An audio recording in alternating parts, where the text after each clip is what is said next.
Welcome to my second video on the chess variant Atomic Chess. Today I will show you a few games which I played against the world's best players during my run from 2000 server rating on lichess to 2200 server rating in Atomic on lichess.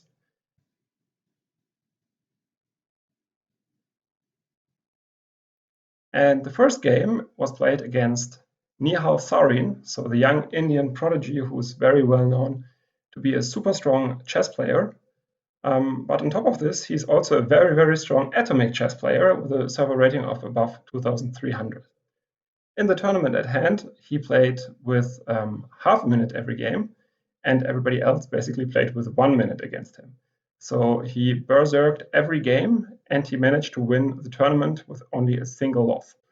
And this loss came in this very game. So in total, I played 3 times against him, and he beat me 2-1 despite being half a minute down from the start. Well, in this present game, I played the move knight f3, I was white, and Nihal played f6 to avoid knight e5, e3, e6, and knight d4.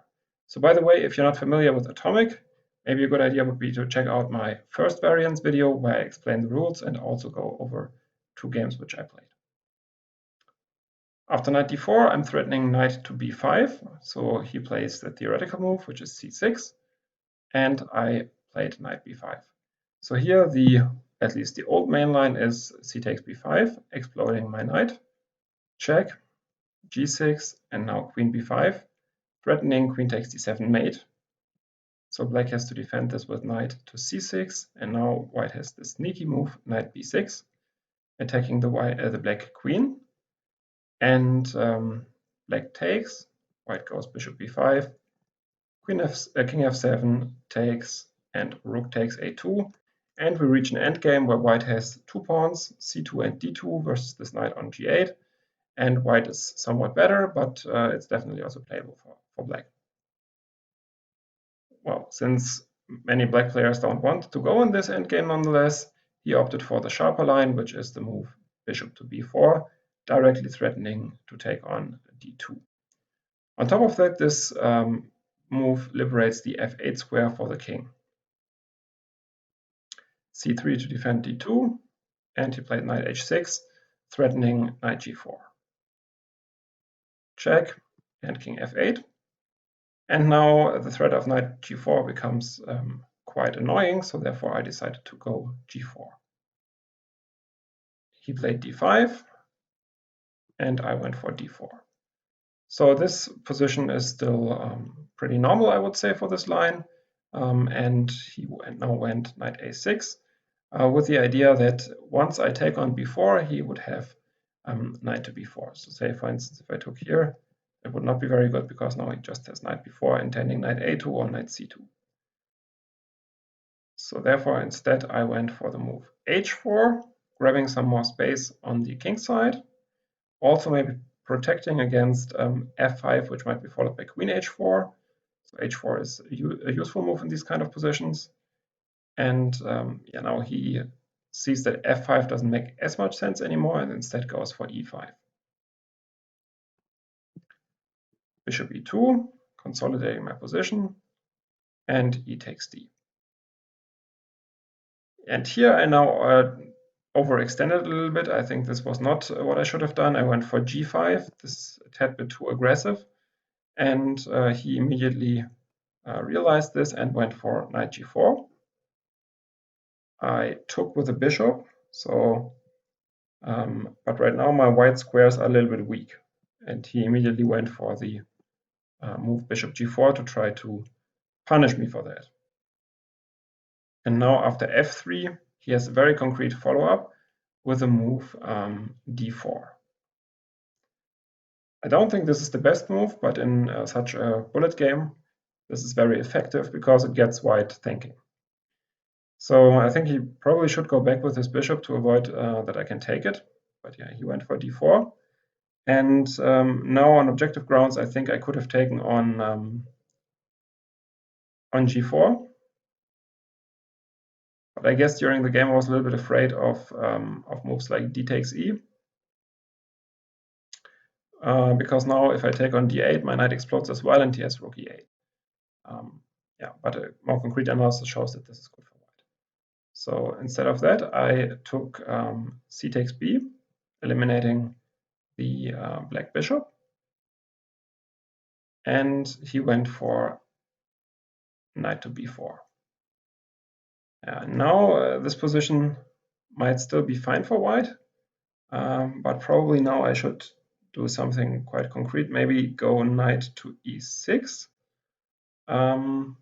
But I instead made a terrible blunder in this position with a move queen to b3. And I think now you can see why this is a blunder. Well, I just lose all of my pieces now at once with the move knight takes a2, which he played. So all of them disappear at once. And after f takes g, queen d7, it looks like the game is over. Yet, miraculously, I still have the move knight e6 check, and this knight turns out to be quite annoying. He cannot go to g8 because of knight g7 mate. He cannot go to f7 because of gf6 mate. He can also not go to e7 because of gf6 mate. So he decided to go to e8. And now I can follow the king and go knight c7 check. And yeah, the trick is after king d8, I have knight e6 back. And after king c8, then I could even go knight c5 and win the game because so maybe I put it on the board. So check. And after king c8, I have knight c5 attacking both the queen and the pawn, and suddenly I win. So therefore, after knight c7 check, he decided to take this knight. And I went for the move short castles. Well, his king has already moved, so the natural move short castles or long castles for him is not available. And he now has a big problem, which is where he should run with his king. Because in the next move, I will play e takes d or g takes f, open one more line, and then his king would be under enormous trouble. So he now decided to run to d8, e takes d, and now I threaten rook d1, followed by rook d7 and a potential mate. He decided to run king c6, king c7, bishop f4 check. Yeah, and now probably he should have taken just on g5. I guess that would be a draw. So takes rook f7, and now the king runs and the rook follows the king, and that should probably be a draw. So, but yeah, he didn't do that. So instead, he went for king b6, check, king b5, and rook c1. Now threatening rook takes c6 mate, and he played king b4. So at this point, as you can see, I had only 9 seconds left, and he had only 1 second and 9 milliseconds left. So from this point onwards, the game is not really very well played anymore. We just try to make the time control. And yeah, instead of what I did in the game, I should have gone for b3, kind of caging in this king, threatening rook c4 check, maybe followed by bishop c1 check. And the computer gives this as winning for white. And I think in a normal game, I might also have found this move. But yeah, so I will just show you the last moves for completeness. Check. Just followed his king for a while. And yeah, then tried to flag him, but he's extremely quick. So this was my game against Nihal. And now I will show you one more game, which I played against the winner of the Atomic Shield.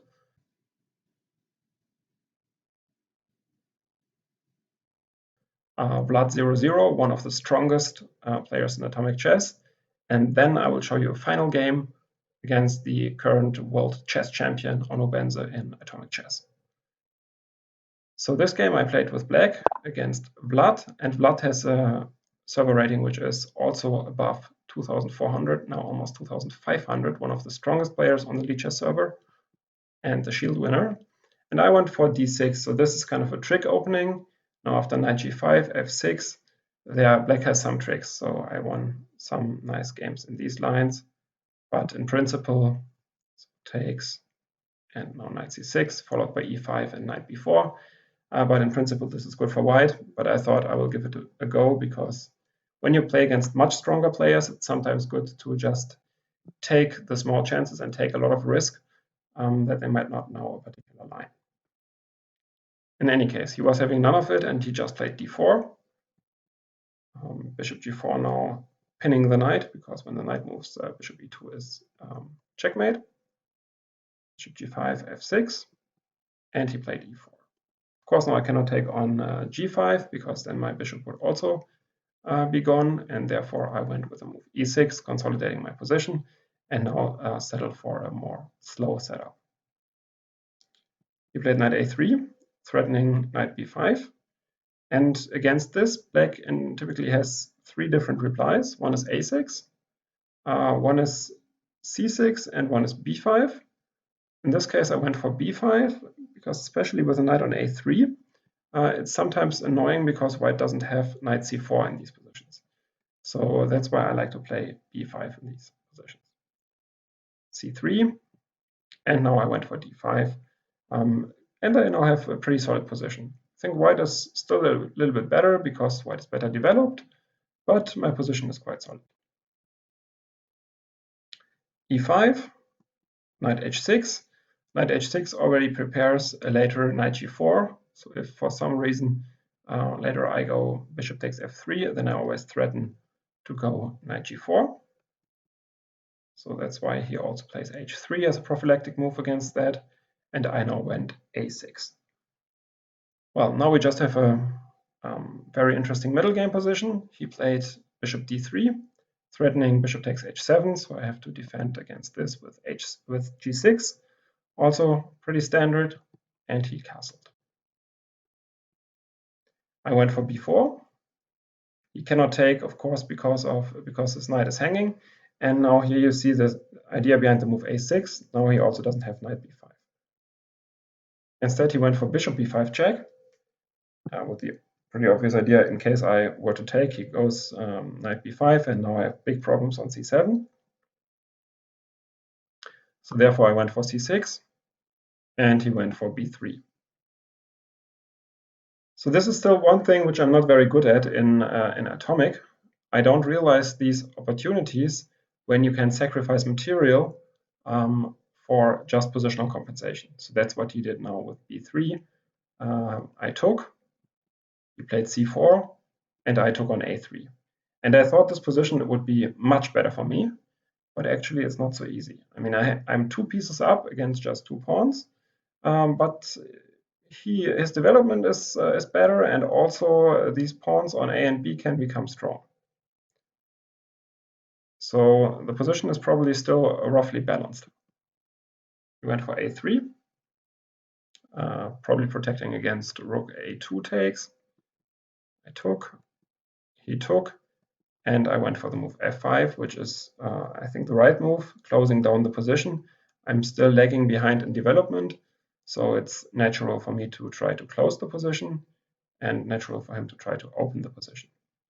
Moreover, I'm threatening queen h4, which can be a nuisance later on if I can also go, let's say, queen e4 at a later point in time, and therefore he decided now to just go g3. g3 also prevents queen g5, I think, because then he could, for instance, go f4. Yeah, so I went h5, f4, g5, and yeah, he just now started play on the queen side. During the game, I was still very confident that I'm better here, but it's not so clear. So he now went for queen c2, and I played h4, g4. Yeah, and here I made a big mistake. I played the move g takes f, which would allow him now to come up with a very nice combination. Can you find it? Well, it's actually the move queen takes f5. Now he threatens rook f8 mate. If I run immediately, then he just has rook f7 check, followed by a checkmate on c7.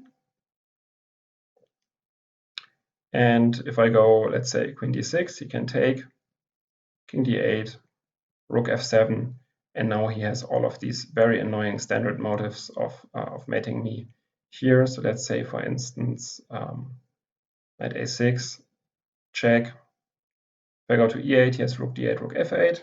And if I go to c8, rook d8 check, here rook c8 check, and he can take on c6.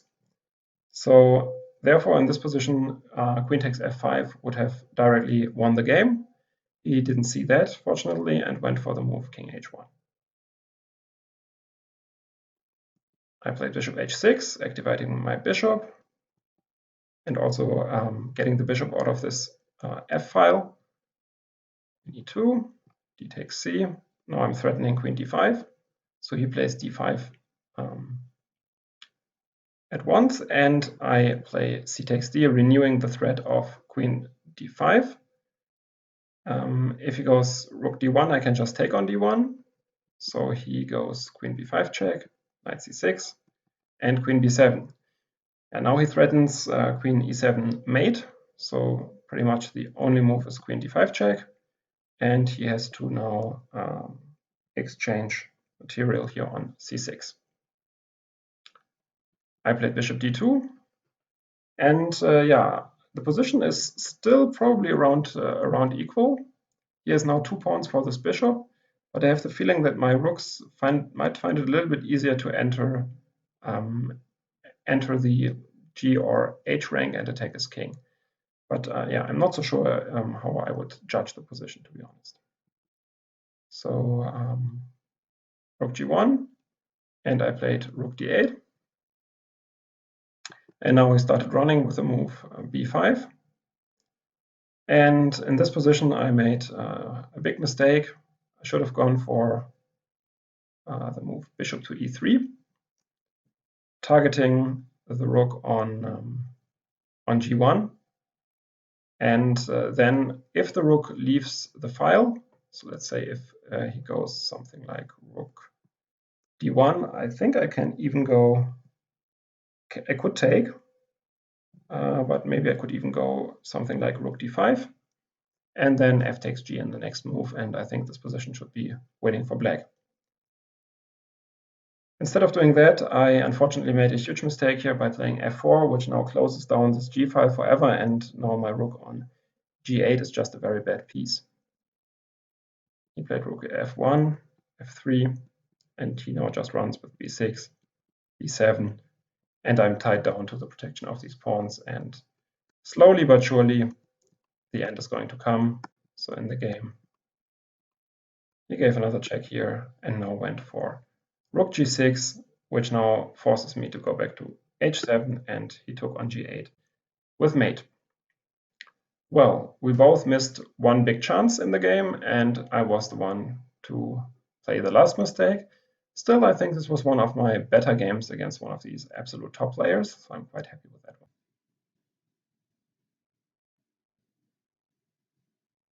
The final game which I want to show you is my game against the Atomic World Chess Champion of the year 2019, Onubense, a Spanish player, and I played with white pieces. I opened with the move e3, which I recently studied a little bit because I didn't like all of this knight f3 theory, and therefore I came up with one line a little bit on my own. I also observed it from some other players, and this is the line with knight f4 now, which now threatens knight h5.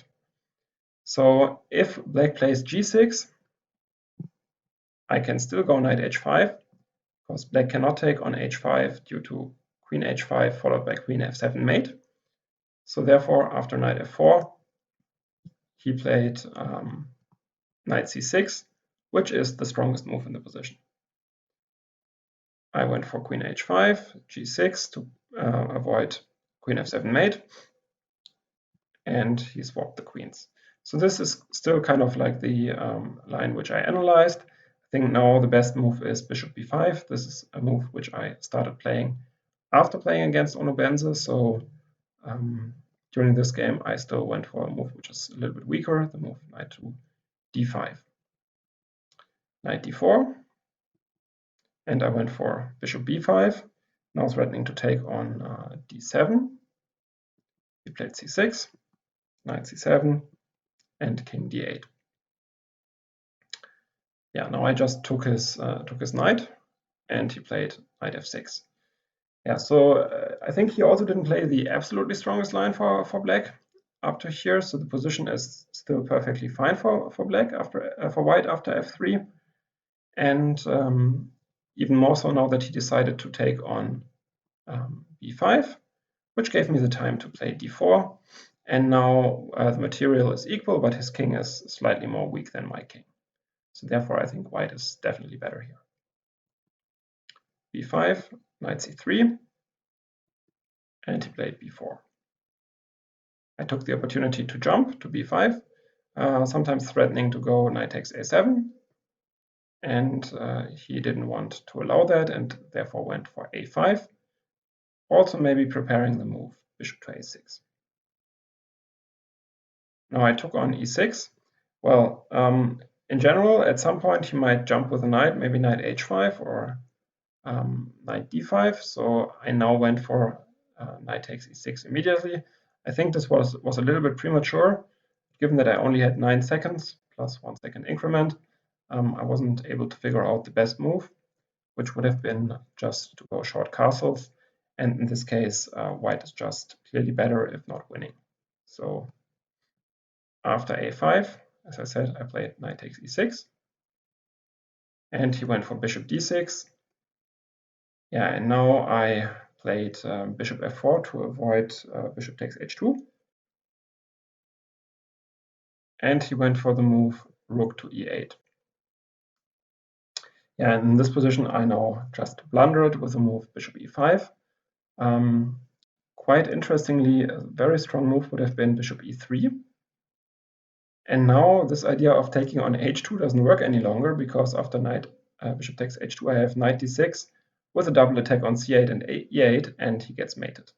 So therefore, he could not have taken on h2, and this position would still be better for me after bishop e3. Well, instead I went for bishop e5, but now he can just take, and my king is way too open. He played rook e1, and I resigned, because now the end of the game would be just king d2, check, and another check with checkmate. And he would win the game. So yeah, another interesting game against one very strong player, Onubense, the current world champion. I hope you liked all of these games, and I hope you tune in again when I make my next variance video. Thanks a lot for watching, and bye-bye. When you have stress, play chess. When you fall on your ass, play chess for a real deal, for Christian C.